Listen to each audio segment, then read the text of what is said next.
Hey everyone, welcome back to the Hellbound Podcast. I am actor Michael Chan from Star Trek Discovery, and my lovely co-host is Alex Blackburn, and I am the lift operator going down to Stress Town, but that's a whole other ball game. So yeah, we're here to talk about horror. We could spend the whole episode talking about real horror, but I think it would just end up being depressing. It'd be like oh watching About Schmidt again. I don't know if you've ever seen that with Jack Nicholson. yeah, oh my god, that movie I was couldn't. I depressing. watched it It once. should literally be defined as a horror film, Yeah, but Nicholson's it's not. amazing, but I can't watch it. It gives me like pangs of anxiety, but that's About Schmidt. If you want stress, watch that movie. Have you heard about Magic the Gathering's latest set of cards? No, please do It's tell. called Phyrexia or for Phyrexia. I honestly see this is how you know that I don't like watch anything online about magic because I don't know how to pronounce properly some of the names. I just read it. It says Phyrexia, I guess. It's Phrexia, and it's all will be one. And it's like this newer horror-ish themed set. I'm like gonna go pick up some packs because I haven't touched Magic in a few months now because I haven't had time to Okay. open any on TikTok. Yeah. So I stopped buying stuff. But this set looks very like all the monsters look insane. They have this thing called the Phyrexian Angel, and it's like a reverse angel. So Yeah. angels are feather wings, angel wings, and beautiful and all that. And even in magic, like the angels are like armor and beautiful silver and gold armor, and they have their wings, and they're glorious. Well, these things are like these Phyrexian angels are like grotesque and terrifying, and there's like it's like the inside, it's like a human without the skin, and then but there's armor on them too, like some kind of exoskeleton. And I'm in love with the designs, Okay. so as well as some of the other monsters I've seen on their website. So I'm Yeah. just like, I need to get some of these because the art looks too beautiful to pass up on. That's awesome, man. How long have Yeah. you been a fan of Magic the Gathering? Ooh, since whatever year Magic came out was the year I started, because like I Oh, wow. remember the year it came out. Uh, I saw some kids at school with the cards, and I fell in love with the art. And I asked my parents to take me to the comic store, and I got a couple of packs from the original first set, and then the first expansion. I got a couple of packs from was it Ice Age? I think it was called. I Okay. got a couple of those. I still have the cards, like they're upstairs. So yeah, I have original first edition cards. Wow. That's great. Like I've got the first this isn't horror, but I've got the first line of WWE wrestling figures. Oh my And God, really? now they're like in storage and like Big Boss, like all the early kind of figures and wind up and all sorts of Goodness. things. I've got the ring, the battery powered ring and the sounds in the Yeah, corners and um but yeah, being the kind of first in on something like that is fun. Is it I something got that is it purely a collector's thing or is it a tabletop game as well? Magic. Oh, it's a game. It's absolutely a game. It's just at this point there are just so many cards, so many rules that sometimes it just gets it's hard to keep up. Yeah. So I haven't played in a while, but sometimes I play like the digital version on my computer, but not against real people. I just play the AI for fun, just to keep refreshed on the rules. But That's a I great idea. mostly collect for art now, and Yeah. sometimes I get really excited by when they have like partnerships with other IPs like Transformers and Godzilla and Dungeons and Dragons and all that. So I'll pick up a couple of cards here, a couple of cards there, just to have a few from these crossovers. I even like picked up the Street Fighter crossover, which was like a they have this like website called Secret Lair where they release special edition cards. They also have like Junji Ito um, crossover cards at Secret Lair, but I didn't pick those up. Okay. And Yeah, if are they you're a all horror are they like all official cards? There's not like Oh some yeah, sort of they can all kind of work together effectively. we can. Although I think there are certain cards that they come out with that are banned. Like there's like I think it's called Unhinged.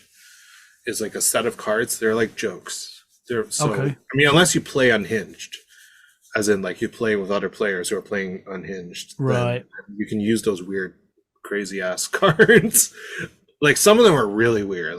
Like I forgot what noise I had to make every time I played that card. But like we were at at a Tim Hortons playing, and I like That's so Canadian.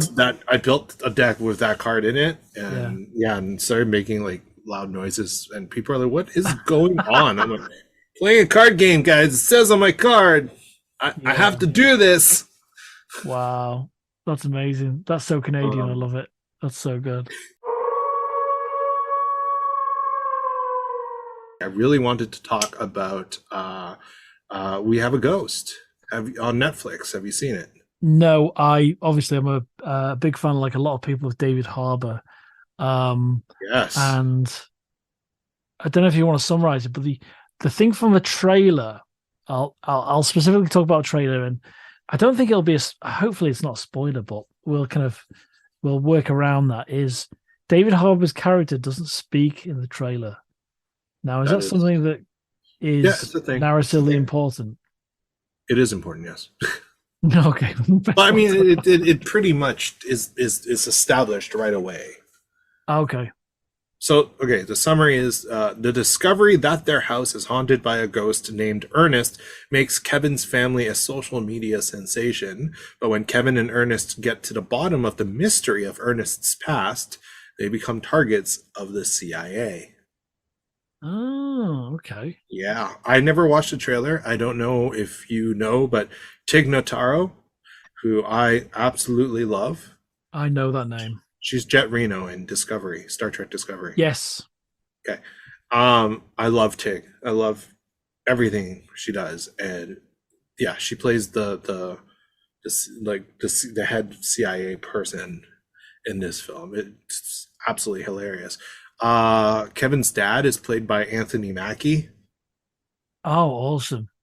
Like him a Yep. lot. Like him a lot. Oh yeah, and he is so good at being like just a failure of a dad and a jerk. He's just so considering he's the Falcon Yeah. and he's playing the opposite of what he is in the Marvel universe was fantastic. David Harbour, phenomenal actor. Yes, he doesn't talk, but the acting he does with his eyes, with his body language, it was so good. Everybody in this film is fantastic. The direction by Christopher Landon, phenomenal. Just want to mention it's based on a book called Ernest by Jeff. I don't know how to pronounce his last. It's Manaugh. Mana. It's like Manaugh. mana. It's like you. It's Manaugh. like it's like it's like Edinburgh. You don't. It's not the way you pronounce it is so different. But that sounds. I love the premise of this film, and it looks like something I would have loved in the 80s, and the setup is really intriguing to me, and it's I think a really nice sidestep, not sidestep, but Anthony Mackie's obviously as big action star. He's very funny, and Yes. how does what did you think? What did you think overall? Were there great elements to it? What did you think? I just because I'm trying not to give a lot away, but it's a horror comedy for sure. It's a Okay. horror comedy, and as a horror comedy, I loved it. And if Netflix can keep making stuff like this, I mean, Yeah. they can lower their subscription fees, take away the whole password sharing thing and get your subscribers back. Like me, because this is the last thing I watched the day before you guys made it so that we can't share with the rest of my family, or I can't go and watch it when I'm away on out of town working. Wow, that disgusts me the way that works now, especially when you're going to work and a lot of people use the portable version of Netflix, you know, on the apps or whatever. But to kind of take that away from people is pretty awful. Because, like, let's be clear, just small tangent. Like, we're not trying to like be jerks and like share it with all of our friends. This is not it. Like in my case, it's just like ourselves and my mother and father-in-law. You know what I mean? Yeah. Yes, two different families, but at the end of the day, they don't even use it all that much. It's just us, right? But I just don't like they've already been increasing the price. We pay 24 something per month. That is a lot. That is more expensive than any of my other subscription services for streaming that I have. And there are too many now. It's too split. I can't afford to keep doing this if there's more and more services. And now you're saying not only are you increasing our prices to the point of ridiculousness, you keep canceling stuff. Yeah. And you for a company that says sharing, you know, a few years ago they encouraged people to share. Now they're like, yeah, no. I think it's the business practice, which is why this movie is the last thing I watched before I canceled. Not that you can't win me back, Netflix. You have two ways to do it: change your practices or book me in something. Yeah. Because if you pay me, I can use my money to get a subscription from you. Love that. Yeah. I'm willing. I'm still going to push you to change your policies, though, even if I resubscribe and you own me. Like, just know that Bezos owns me, CBS owns me, now Disney owns me too. So, oh right, Hallmark just started owning me too. So, you know, big name, give me a role, and I'll resubscribe. Yeah. But I'll keep pushing at you, make you better.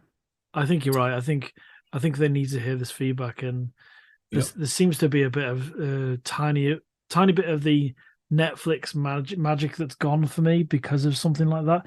It seems like a small thing, but that's the tragedy. Exactly. A movie like this comes out, right? Every once in a blue moon, you have these amazing productions that they come out with, and you're like, God, if they can just keep this up. Yeah. Like I thought the same thing when I saw Day Shift. I absolutely loved what they produced with that, and I think they miss tricks when they've got a short. I think a short, not surefire hit, but something that they can make $200 to $300 million. They really, I think, shoot themselves in the foot. I think Bird Box was another example where that could have done really good business because it feels like A Quiet Place in many ways. And that obviously Bird Box. I think Bird Box came first or similar time as the first one. But yeah, and then when you make a huge deal about a show like 1899, you talk about the virtual production, you know, rivaling how they produced The Mandalorian. It was like, wow, this is groundbreaking. Oh, you cancel after one season. I like to think that the shows I'm watching on Apple TV now, that Apple have learned from this. They're not going to do the same thing. It just seemed, I feel like I can't invest in a show on Netflix. Well, time's so important now. We have to remember that some of these streaming services like Apple and also with Prime, right? Their streaming service, I guarantee you, is losing money. Yeah. But especially with the money they spend on productions, like some of their budgets are just nuts. But these companies are supported by other products and services that they sell. Yeah. Netflix has what? Nothing. Yeah. They have no other services. They're the ones who, by the way, created this landscape to begin with. They made it. They created this. They killed Blockbuster. Yeah. And video rental in general. But now they are being outcompeted by other companies that have capital to back up, or Disney Plus, right? Disney has other stuff too. Amazon is another, and Apple, yeah. Yeah, that's Prime, and yeah. Yeah. So they're kind of, they need to be smarter, but they're not, right? And I mean, okay, so let's look at, We Have a Ghost. We Have a Ghost has a $75.3 million budget. That is, for what it is, no offense, That's it is high. really high. That's high. I've not even watched the movie. That's high. I mean, they went all out. Their composer is Bear McCreary, who does a lot, including Battlestar Galactica, right? Amazing. Bear's Right. amazing. Yeah. They went all out. Now, if this movie went to theaters, will it make back 75.3 million? I don't know. I'm being honest here. No, I don't. I don't probably know. not. So, yet I do believe this this movie deserves to exist. It should have been made. But Netflix needs to start realizing that if they're going to spend this kind of money, they also need to have a system that will bring in the subscribers. And currently they're bleeding and they're not. Yeah. I think what we don't have to talk about the content, but I think what they did with Chris Rock's live event and possibility of doing live content, that is a possible avenue of income. And they seem to, flutter with these ideas, but then the budgets are enormous, absolutely just crazy. They keep pumping out really low budget reality shows, dating. Yeah. So my suggestion: cut all of those. Yeah. Like, cut your reality show, production by down to a quarter of what it is now. Yeah. Redirect money into actual good productions. Stop canceling good things. Lower the subscription fee.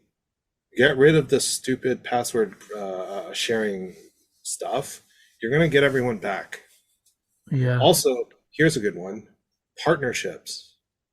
Because people eventually are going to get so sick of having to subscribe to 10 different things that they're going to want something in one place. If Netflix cannot on its own be a thing anymore, maybe they should innovate by going to other streaming services and providers and going, hey guys, look, we know you're losing money.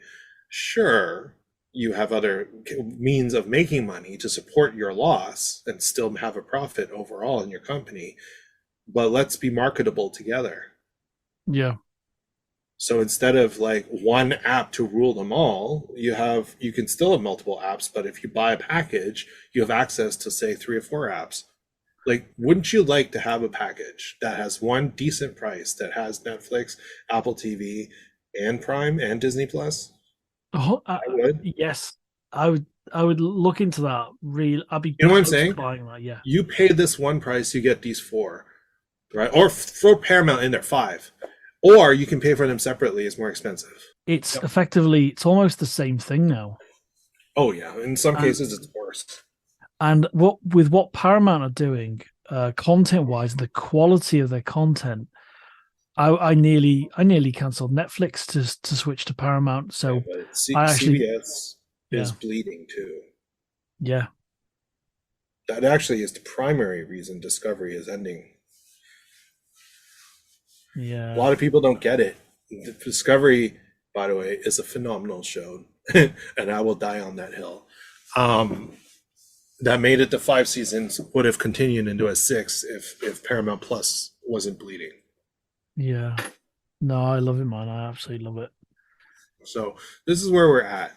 Netflix created a phenomenal film here that I think people should absolutely watch. It's not Oscar nominated performances. That's not what we're looking for here.